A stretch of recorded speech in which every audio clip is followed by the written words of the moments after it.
Contraportada. Son las 6 de la tarde con 55 minutos, así lo marca el reloj de Contraportada. Análisis de Contraportada con el maestro Alfonso Zárate.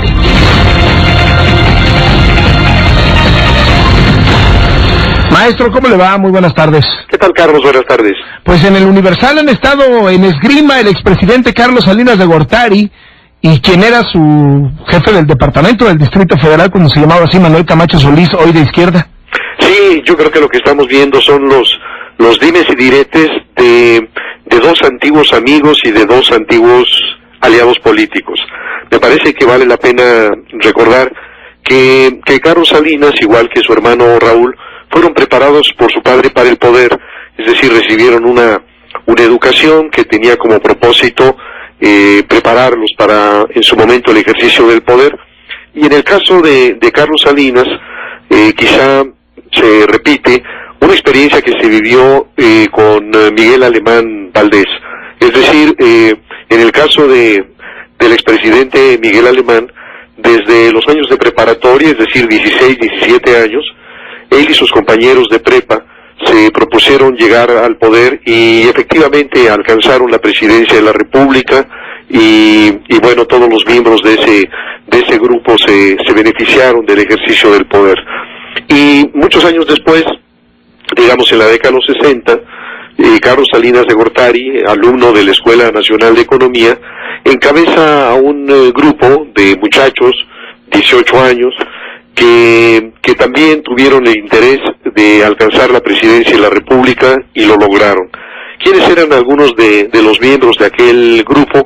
Bueno, estaba desde luego Raúl Salinas, que estudiaba ingeniería, pero que era parte de ese grupo. Estaba Emilio Lozoya, padre del actual director general de Pemex. Estaba José Francisco Ruiz Massieu, padre de la actual secretaria de Turismo, y muy significativamente estaba Manuel Camacho, que también estudiaba economía. Cuando Camacho termina la licenciatura, se va a Estados Unidos a estudiar un posgrado, y a su regreso se inserta en el Colegio de México como académico. Y ahí en el Colegio de México, al menos escribió dos ensayos muy interesantes. Uno se titula Los nudos históricos del sistema político mexicano, y el otro, Estado o feudos políticos. Y creo que esos dos ensayos lo que nos dicen es que dentro del equipo que conducía Carlos Salinas, el papel de Camacho era el del politólogo. Él era el hombre que iba a hacer una disección del sistema político, que en ese momento pues vivía ya una suerte de agotamiento, había una erosión de las bases de la estabilidad, y él plantea en esos ensayos un camino de recomposición del régimen que pasaba desde luego por lo que después conocimos como los golpes espectaculares de Salinas, el golpe a Laquín, el golpe a Jonquitud, el golpe a Legorreta Chauvet, etcétera. Entonces, esto, digamos, lo que nos muestra es que Camacho no solamente era el amigo quizá más cercano, sino el estratega político de Salinas, que lo que él escribió en aquel momento se convirtió en una realidad más adelante. Pero yo creo que Camacho, que quizá conocía como nadie a su amigo de adolescencia, no entendió que una vez que llegaba a la presidencia había transmutado en otra cosa distinta. Es decir, que cualquier persona que se siente en la silla del águila, a partir de ese momento se transforma y transforma su racionalidad. Y Camacho, como colaborador en el gabinete, seguía actuando como antes, en ocasiones criticando o oponiéndose a posturas del propio presidente, y yo creo que en esa medida, a la hora de decidir la sucesión presidencial, Salinas no optó por su antiguo amigo y aliado y colaborador, sino por quien había sido su creación, su invento, que era Luis Donaldo Colosio. Y naturalmente que eso le dolió profundamente a Manuel Camacho, que en mi opinión ha perdido la presidencia cuando menos en 3 veces.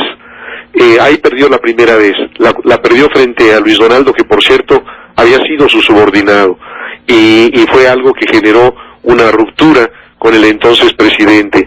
Después hubo un segundo episodio que fue cuando después de unos días de ser secretario de Relaciones Exteriores, le propone al propio Salinas ser comisionado para la paz en Chiapas, a los días de irrupción del neozapatismo, del EZLN, y Salinas anuncia que va a cumplir esta tarea sin una designación gubernamental, es decir, que va a estar en la hipótesis constitucional de poder aspirar a la presidencia.